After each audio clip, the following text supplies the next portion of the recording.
Hello students, मैं इस video में कक्षा 10वीं वाले विद्यार्थियों को संस्कृत सब्जेक्ट के वार्षिक पेपर में आने वाले महत्वपूर्ण प्रश्नों के बारे में बता देता हूँ। ठीक है, चलो शुरू करते हैं। तो सबसे पहले हम निबंध से शुरू करेंगे। हमारा जो पहला टॉपिक है वो है निबंध।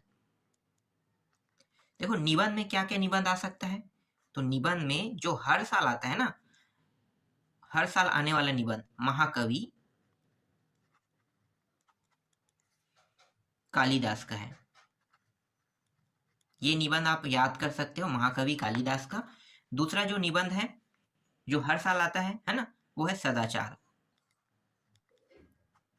सदाचार। तीसरा है सुभाष चंद्र।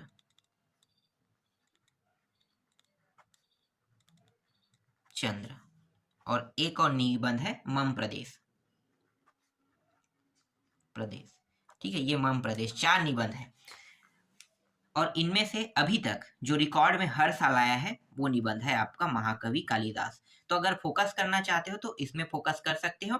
और जब महाकवि कालिदास के आएगा तो सुभाष चंद्र बोस का जरूरी नहीं है कि ये आए, है ना। तो ये दोनों निबंध जो ऐसे हैं जो कंपलसरी आते रहता है। कंपलसरी एक, जब ये आएगा तो ये निबंध नहीं आता है, ये आता है तो ये नहीं आता है। लेकिन ज्यादातर फोकस आपको इन्हीं दोनों निबंधों में करना है ना। दोनों निबंधों में आपको ज्यादा फोकस करना है, क्योंकि महाकवि कालिदास का निबंध आएगा ही आएगा। अगर ये नहीं आता है तो सुभाष चंद्र का आएगा। सदाचार का भी एक साल स्किप हो सकता है, मम प्रदेश का भी स्किप हो सकता है। लेकिन रिकॉर्ड में ये है कि ये निबंध जो है बहुत महत्वपूर्ण है। तो आप लोगों को निबंध अगर याद करना है तो महाकवि कालिदास, सुभाष चंद्र, और आपके पास समय अच्छा है तो आप मम प्रदेश, सदाचार में से भी किसी का उठा सकते हो। 3 को आपको कम से कम याद करना है। मेरे हिसाब से 2 ही याद कर लो, महाकवि कालिदास का और सुभाष चंद्र का याद कर लो, है ना। सुभाष चंद्र का इस बार आएगा, पिछले साल नहीं आया था, इस बार आएगा। और महाकवि का भी इस बार आएगा। मतलब ये दोनों फिक्स है, समझो। तो दोनों फिक्स है। एक अगर मैं कहूंगा एक याद कर लो, तो एक अगर बाई चांस स्किप हो जाता है तो आपको थोड़ा सा परेशानी हो सकता है उस समय। इसीलिए मैं कहूंगा इन दोनों को याद कर लेना, ठीक है। तो इन दोनों में से एक फिक्स है, आएगा। और आने के लिए मेरे हिसाब से तो दोनों आएगा, दोनों फिक्स है। तो आपको याद करना है तो इन दोनों को याद कर लेना, ठीक है। देखो इसके बाद दूसरा जो टॉपिक है हमारा पत्र लेखन है।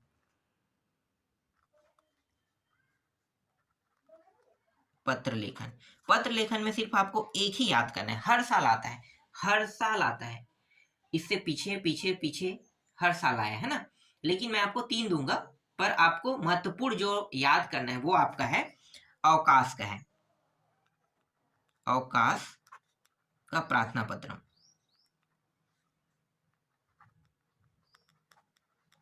ठीक है, अवकाश का आपको क्या करना है, प्रार्थना पत्र, ये आपको याद करना है। और इसके अलावा आपके पास 2 और ऑप्शन मैं दे देता हूं। एक तो है स्थानांतरण का, और एक और आपका जो ऑप्शन में है वो है शुल्क मुक्ति। शुल्क मुक्ति, ठीक है। तो ये दोनों ऑप्शन में है, लेकिन आपको ज्यादातर महत्वपूर्ण ये देना है, ठीक है। महत्वपूर्ण क्या रहेगा आपका, अवकाश का प्रार्थना पत्रम रहेगा। और इसके अलावा स्थानांतरण प्रमाण पत्र और शुल्क मुक्ति। आपको पता है हिंदी में इसे कैसे पढ़ा जाता है, कैसे कैसे बनाया जाता है, बस उसी को थोड़ा सा संस्कृत में जो बिंदु लगता है, हलंत लगता है, उसके थ्रू इसे थोड़ा सा चेंज करना होता है। बाकी ये बहुत सरल होता है ना। तो आप आसानी से इसे याद कर लोगे, ठीक है। तीसरा आते हैं, अभी मैं इन सभी का उत्तर दूंगा, ठीक है।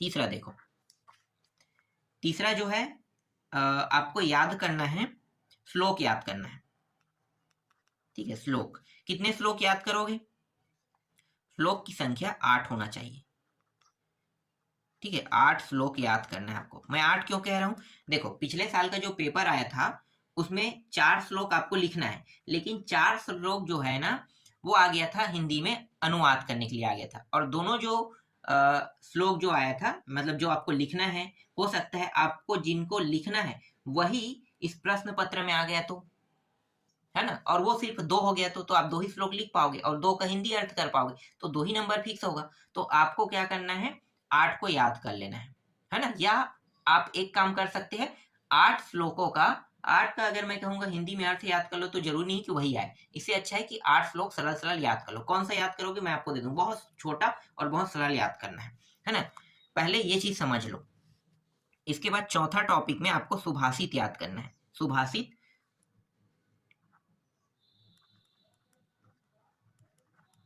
सुभाषित या सुभाषितानी भी बोलते हैं ना इसको, सुभाषितानी वाला जो श्लोक है ना उसको आपको याद करना है। इसको आपको 3 याद करने हैं, ठीक है। कितने याद करने हैं?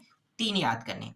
क्यों मैं ऐसा कह रहा हूँ? क्योंकि 2 आपको लिखना है, 2 लिखने के लिए आएगा और 5 नंबर का रहेगा। तो 2 लिखने के लिए आएगा तो 2 ऐसे भी आएंगे अथवा में जिनका आपको क्या करना है? अनुवाद नहीं करना है, खाली स्थान रहेगा, खाली स्थान में भरना है। तो भाई वही आ जाएगा जिनको याद किए हो। तो एक अगर आ गया तो एक तो रुक जाएगा ना, स्किप हो जाएगा। तो आपको कम से कम 3 याद करने हैं, ठीक है। चलो अब मैं आपको दिखाता हूँ। निबंध तो आपको पता है आपके पास होगा ना, निबंध दिखाने की तो आवश्यकता नहीं है, ये आसानी से आपको मिल जाएगा।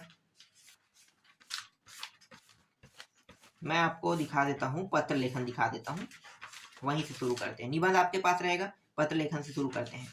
आपके पास इससे सरल अगर पत्र लेखन है तो आप उनका उपयोग करना, ठीक है। देखो ये रहा, ठीक है, अवकाश का है। एक याद करना है, यहाँ पे 2-3 टाइप से रहेगा अवकाश का। देखो यहाँ भी है, ये भी अवकाश का ही है ना। तो 2-3 टाइप से यहाँ पे अवकाश का दिया हुआ है। तो आपको 2-3 टाइप से याद नहीं करना है। अवकाश का मतलब छुट्टी ही तो ले रहा है ना, बस कितने दिन का ले रहा है वो आपके प्रश्न पत्र में रहेगा, बस उस दिन को आपको डालना है। अब आप अपने हिसाब से किस हिसाब से छुट्टी लेना चाहते हैं, कि आप बीमारी के कारण लेना चाहते हैं, घूमने फिरने जाने के लिए लेना चाहते हैं, या किसी के शादी में जाने के लिए छुट्टी लेना चाहते हैं, तो वो प्रश्न पत्र में बताएगा, उसको ही आपको बस ऐड करना है, बाकी सब चीज सेम रहेगा, है ना। तो ये 2 है, जिनको जो भी आपको सरल लग रहा है उनको आप याद कर लेना। स्थानांतरण का मैं बोल रहा था ना, तो ये रहा स्थानांतरण का, देख लो ये भी छोटा है, सरल है, यहां से आप याद कर सकते हैं। आएगा तो आपका अवकाश प्रार्थना पत्रम का ही आएगा, फिर भी मैं आपको रिस्क लेने नहीं दे सकता, है ना। अगर आप एक में रिस्क लेते हो तो अगर वही नहीं आया तो फिर आपका 4 नंबर बिगड़ जाएगा। तो मैं नहीं चाहता हूँ कि 4 नंबर आप लोग बिगाड़ो। तो शुल्क मुक्तार्थ मतलब शुल्क मुक्ति वाला ये भी देख लो, आपके पास इससे सरल होगा ना तो सरल वाला ही याद कर लेना, ठीक है। ये 4 नंबर का है। इसके बाद मैं आपको सुभाषित श्लोक दिखा देता हूँ। देखो सुभाषित वाला जो टॉपिक है ना, ये रहा। तो यहाँ पे टोटल 10 दिया हुआ है, जो सरल लगेगा उनको ही आपको याद करना है। अगर ये सरल लग रहा है इसको याद कर लेना, ये वायु नाम वाला, ये वाला सरल लग रहा है इसको याद कर लेना, है ना। ये तो सरल है वायु नाम वाला। फिर ये थोड़ा सा कठिन शब्द है, इसको छोड़ दो। देखो ये केसाचित वाला है ना, ये भी सरल है, क्योंकि ये प्रश्न पत्र में आता रहता है और आया भी है पिछले साल में। तो इसमें जो था ना, खाली स्थान को भरने वाला आया था, तो इसको आप याद कर सकते हो। 3 याद करना है, अगर एक आता है तो 2 तो कम से कम आप लिख सकते हो ना। तो ये हो गया, ये भी देख लो, जो भी सरल लगेगा आपके पास बुक में दिया होगा, बुक के हिसाब से देख लेना, ठीक है। देख लो, फिर भी मैं आपको दिखा देता हूँ। ये वाला भी, ये सरल देखो, ये भी सरल बहुत आसान है, ये भी सरल है, और ये 10वां भी सरल है। तो मैं आपको 5 दिखा रहा हूँ, 5 में आपको सिर्फ 3 ही याद करना है। 3 याद कर लेना, 3 याद करने पे आप 2 लिखोगे तो 5 नंबर आसानी से मिल जाएगा।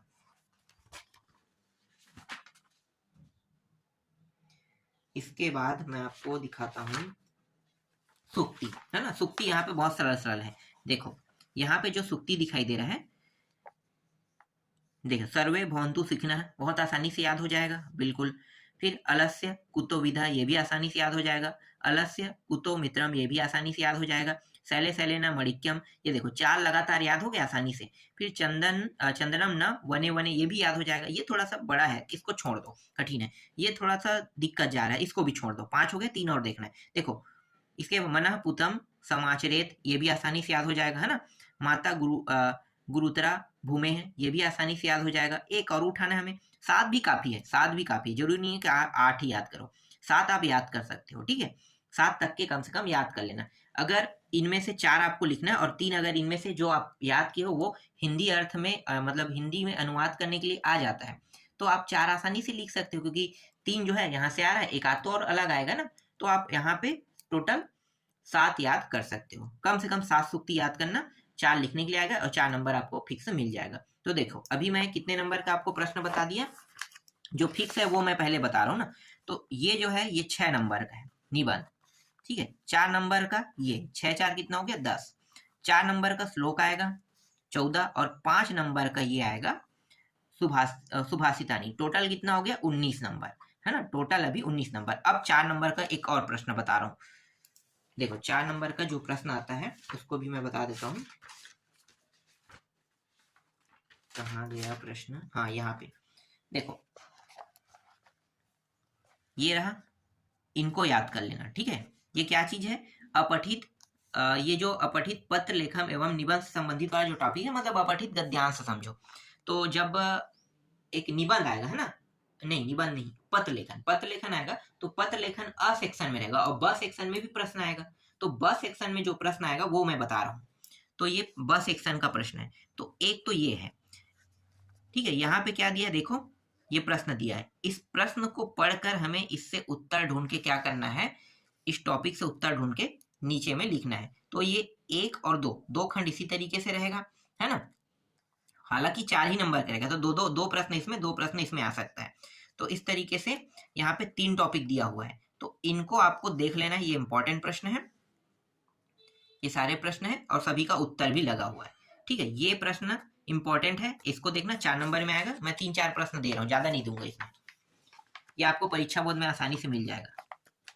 फिर ये संसार वाले हैं, ये वाला देख लेना, ठीक है।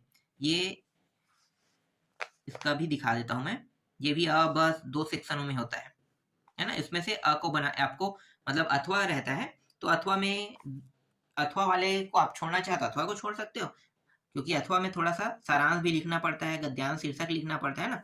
तो अगर लिखना चाहो तो लिख सकते हो, कोई बड़ा चीज नहीं है, याद का ये हो तो छोटा टॉपिक तो यही सब होता है। ये हो गया। अब एक और दिखा रहा हूँ, ये वाला देख लो, ठीक है। ये इंपॉर्टेंट है, इसको भी देख लेना। ये पिछले साल में आया था और मैंने बताया भी था कि आएगा, ठीक है, आया भी है 2023 में। और एक और है, सिर्फ एक और, 4 रहेगा, इनको देख लेना, ठीक है, ये वाला। तो इन सभी के प्रश्न जो है वो आपको परीक्षा बोर्ड में मिल जाएगा, ठीक है। तो ये 4 आप लोग देख लेना। तो कुल मिला के मैं आपको कितने नंबर का प्रश्न बता दिया, 5वां, मतलब गद्यांश है ना। अभी और गद्यांश है, लेकिन अभी हम इतने में ही स्टॉप करते हैं। ये रहेगा कुल मिला के 4 नंबर का रहेगा, है ना। तो 19 और 4 दोनों को जोड़ दो, कितना हो जाएगा, ये हो जाएगा 23, ठीक है। 23 नंबर का मैं प्रश्न बता दूं जो फिक्स आने वाला है। तो देखो 23 नंबर हो गया, और पासिंग मार्क के लिए सिर्फ आपको 2 नंबर और लाना है, मतलब 2 नंबर अगर ले आते हो तो 25 हो जाएगा। कुल कितना नंबर का आएगा, 75 नंबर का, है ना। 75 नंबर का आपका टोटल प्रश्न पत्र रहेगा। 75 में 25 में आपको पास होना है। 23 तो अब मैंने ऐसे ही बता दी, जो आने वाला है फिक्स है। तो 23 का जब याद कर लोगे तो दो नंबर इससे मतलब, और बाकी जो आने वाले हैं उनको बताते जाऊंगा तो क्लियर हो जाएगा ना। तो धीरे धीरे सबको याद कर लेना, और ये आपके अर्धवार्षिक पेपर में भी काम आएगा। तो अर्धवार्षिक पेपर के हिसाब से मैंने आपको बता दिया है, और वार्षिक पेपर में भी यही आने वाला है। तो एक बेनिफिट आपको मिल गया कि हाँ भाई, अर्धवार्षिक में भी आने वाला है, वार्षिक में भी आने वाला है। तो इस प्रकार से दोनों टॉपिक के हिसाब से आप 23 नंबर के प्रश्न इस तरीके से याद कर सकते हो, और इनको अर्धवार्षिक और वार्षिक दोनों में लेकर चल सकते हो।